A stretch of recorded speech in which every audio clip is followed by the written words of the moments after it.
Hello everybody and welcome to the top 25 characters in SWGOH non-GLs for July 2024. I almost forgot about it. I try to do it every quarter just to update where the game's going. There's always some new characters that pop in there, and sometimes my opinions change for one reason or another. If I get my hands on a character and get to use them, see what they're capable of, sometimes they go up. And then if they lose Datacron, I try not to integrate Datacrons as too much into the ranking, but sometimes it's hard to know how good they are until their overpowered Datacron goes away. So without further ado, let's look at who's out from last time. Keller and Beck and Grand Inquisitor. Keller and Beck jumped a few spots down. He wasn't like ranked 24th or 25th, but he was kind of being propped up by a Datacron before, and I thought he was kind of a multifaceted wonder. Like, he's awesome in TW still, but in Grand Arena, not quite as valuable. And I haven't really seen too much out of him in PvE to show great value. So he fell out. I was like ranked 21 or 22 before. And Grand Inquisitor just kind of getting muscled out by, we got a couple new entries onto the list, and something I had to give. He was towards the bottom. And I did not want to drop Zori Bliss, who's ranked 25. So 21 through 25 is Wat Tambor, CLS, Afra, Chewbacca, and Zori. Wat and CLS dropped by 2 spots. Afra and Chewie dropped by 1, and I am using the new portraits. So I switched from the circle format that I just clipped myself to the square that is just native to SWGOH.gg, and they have been updating those portraits. And I'm going to try to say if I'd like a portrait as we go along. These new ones aren't bad, so I like the Wat. But Zori's still holding her own. I mean, her Datacron expired, but for the longest time, she has been really strong. I mean, if you give her an inch, she's going to take the mile in Grand Arena. And Grand Arena is the most important game mode, in my opinion, for this game. So just keep that in mind. These are all my personal opinions, and that hierarchy of game modes does play into things. Even things like Conquest and raids is hard to evaluate because it's like they pick and choose who is allowed to be good raids or to even participate. So I don't consider that as much. Chewbacca still merits top 25. I mean, the guard is still pretty unique to him. It pops up once in a while in a Datacron, but the guard mechanic with Han and the constant assisting, he's great in Conquest, GAC, especially 3v3 is always going to be a place for him. Afra, she's kind of like the most disappointing of that Starkiller type legendary that's been happening at the end of the year with Starkiller and Bo-Katan. But she does have potential. I mean, her Rex go along with her, so it's an easy team to use. And she does ramp if you let her. She has big damage potential and big staying power. So she's always going to have a utility function in Grand Arena. And then in TW as well, she doesn't lose too much without her Omicrons. CLS, he's the leader of his team. His team overall, it's hard to judge a good team in an individual list like this, because if it's all the team, I'll pick the best character, but usually they're not all going to make it. The CLS trio is an exception. I still have CLS, Chewbacca, and Han in there, although they are slowly slipping down. CLS does make for the best leader for that team. Dash is up there too, but he just really pulls everything together. Lots of turn meter, great in Conquest. So super valuable character. And then Wat, going first, just like Han, is always going to be valuable. And that tank tech gets you to do, he's just a unique character. He's able to pull off a lot of things that no one else can. And next we got 6 through 20, and we got our first new character to the list, Queen Amidala, and their first major slide, Dark Trooper Moff Gideon. So Dark Trooper Moff Gideon is still a top 25 character.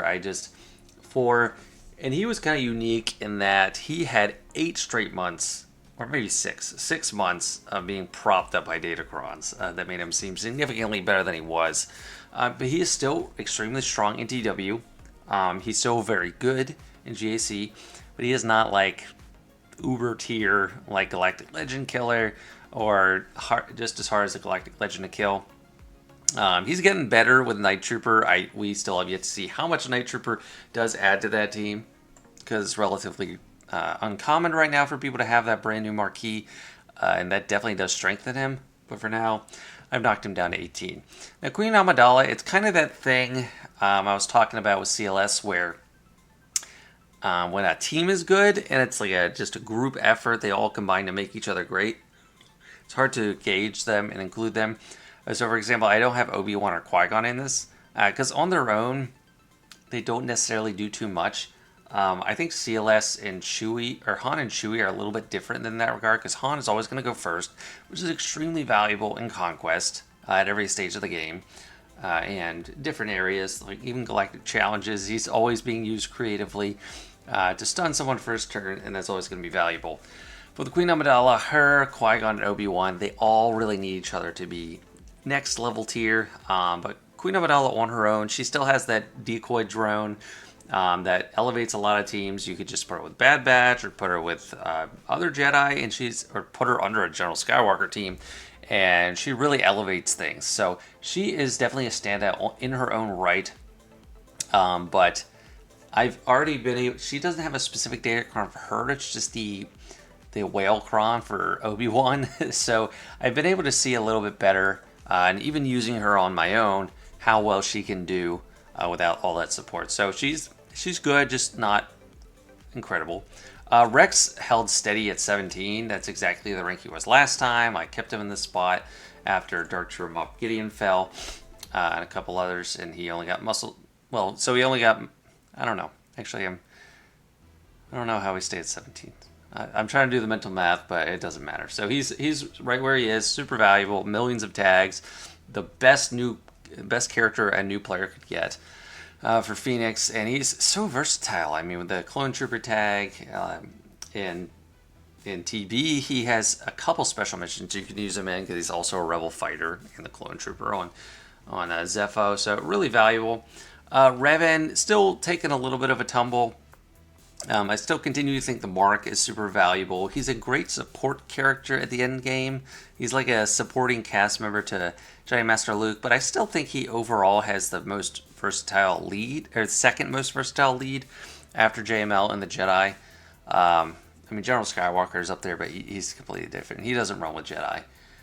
So Revan's still treading water, still at number 19, not super high. I used to rate him a little bit higher based off my own nostalgic attachment to him as a character in this game.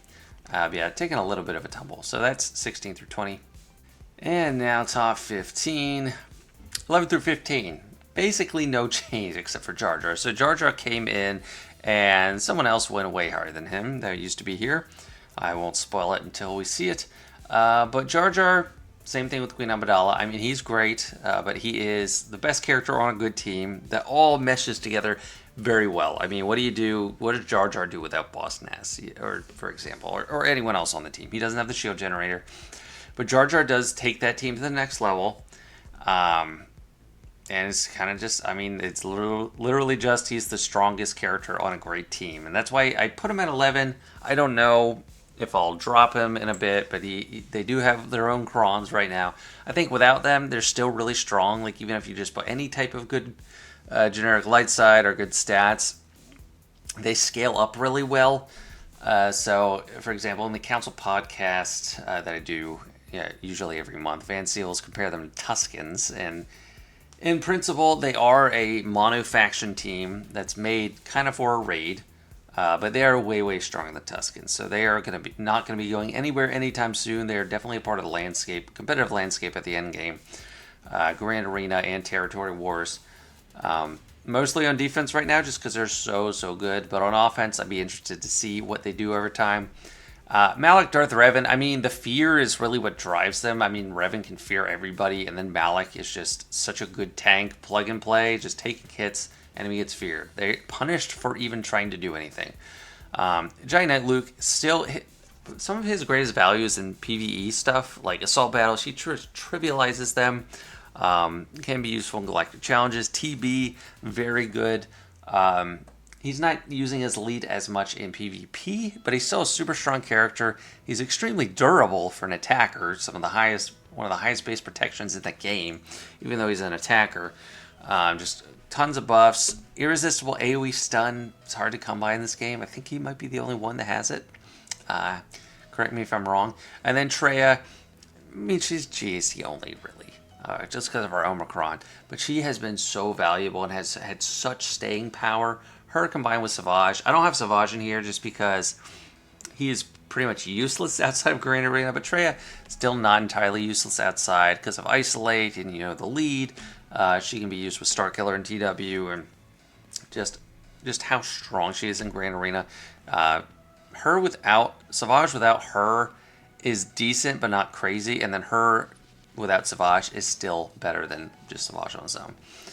So yeah, that's 11 through 15. They all kind of merited staying in their spots, and Jar Jar gets vaulted into 11 right away. And next we have the top 10. Let me minimize myself a little bit.